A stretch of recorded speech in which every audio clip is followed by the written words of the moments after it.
12ই ফেব্রুয়ারি আমাদের মাহেন্দ্রক্ষণ, আমাদের গণভোট এবং নির্বাচনের সময় একেবারে লাইনে দাঁড়িয়ে আপনারা গণভোট এবং নির্বাচন, অর্থাৎ আপনারা আপনাদের কাঙ্ক্ষিত নির্বাচন, কাঙ্ক্ষিত প্রার্থীকে বাছাই করবেন এবং আপনারা রাষ্ট্রের একটি গুরুত্বপূর্ণ বিষয় সিদ্ধান্ত দেবেন।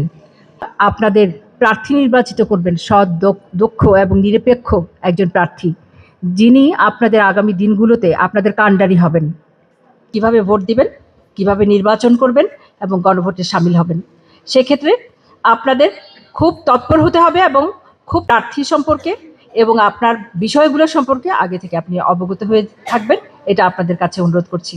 নির্বাচনের পূর্ব মুহূর্তে কিন্তু কিছু আচরণবিধি আছে।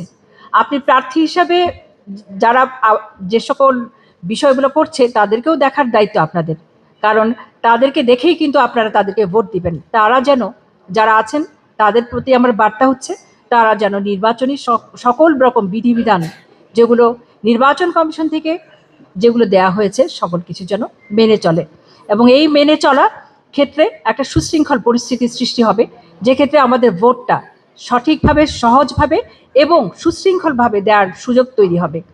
ইতিমধ্যে মাননীয় প্রধান উপদেষ্টা মহোদয় বলেছেন, শতাব্দীর সেরা ভোট অনুষ্ঠিত হতে যাচ্ছে, শতাব্দীর সেরা নির্বাচন অনুষ্ঠিত হতে যাচ্ছে, গণভোট অনুষ্ঠিত হতে যাচ্ছে। আপনারা কিন্তু সেই মূল্যটা দেবেন।